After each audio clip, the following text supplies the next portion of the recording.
വയനാട് ദുരന്തത്തിൽ മുഴുവൻ കുടുംബാംഗങ്ങളും നഷ്ടപ്പെട്ടുപോയ ശ്രുതി എന്ന യുവതിയുടെ ദാരുണമായ സംഭവം നമുക്കെല്ലാവർക്കും അറിയാവുന്നതാണല്ലോ. അവരുടെ പ്രതിശ്രുത വരനും പിന്നെ നഷ്ടപ്പെട്ടു പോയി. അപ്പം ആ ശ്രുതിക്ക് ജോലി നൽകാൻ മന്ത്രിസഭ തീരുമാനിച്ചിട്ടുണ്ട്. ഇതോടൊപ്പം ഷിരൂരിലെ മണ്ണിടിച്ചിലിൽപ്പെട്ട് ആ ലോറിയിൽ അപകടം സംഭവിച്ച് മരണപ്പെട്ട കോഴിക്കോട്ടെ അർജുൻ്റെ കുടുംബത്തിന് 7 ലക്ഷം രൂപ നൽകുന്നതിനും മന്ത്രിസഭാ യോഗം തീരുമാനിച്ചിട്ടുണ്ട്.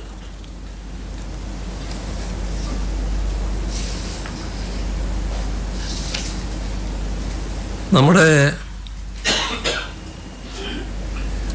ലോകമൊരു യുദ്ധത്തിലേക്ക് നീങ്ങുകയാണോ എന്ന് സംശയിക്കേണ്ട ഒരു ഘട്ടത്തിലാണല്ലോ കാര്യങ്ങൾ നിൽക്കുന്നത്. വലിയ തോതിലുള്ള യുദ്ധത്തിന് മധ്യേഷ്യയിൽ സാമ്രാജ്യത്വം കളമൊരുക്കുന്ന നിലയാണുള്ളത്. ഇപ്പം ലോകം വലിയ തോതിൽ ഇതിൽ നിന്ന് പിൻവാങ്ങണമെന്ന് ഇസ്രയേലിനോടും മറ്റും ആവശ്യപ്പെടുന്നുണ്ടെങ്കിലും അമേരിക്കയും നേറ്റോ സഖ്യകക്ഷികളും പാലസ്തീനിൽ ഇസ്രയേൽ നടത്തുന്ന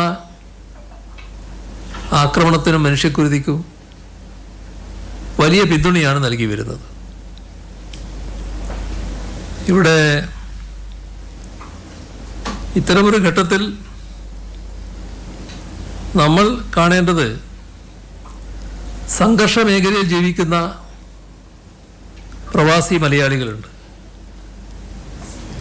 നമ്മുടെ രാജ്യത്തിൻ്റെ വിദേശകാര്യ മന്ത്രാലയത്തിൻ്റെയും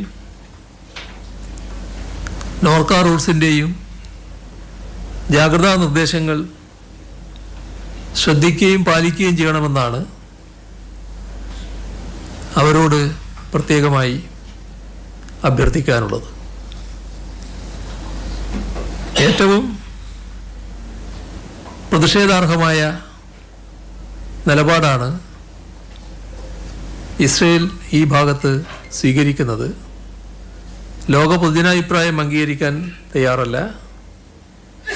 ഐക്യരാഷ്ട്രസഭ ജനറൽ അസംബ്ലി പ്രമേയം മുഖേന പിൻവാങ്ങാൻ ആവശ്യപ്പെട്ടെങ്കിലും കൂടുതൽ കടുത്ത നടപടികളിലേക്കാണ് ഇസ്രയേൽ നീങ്ങിക്കൊണ്ടിരിക്കുന്നത്. ഇതാണ് പൊതുവെ പറയാനുള്ള കാര്യങ്ങൾ.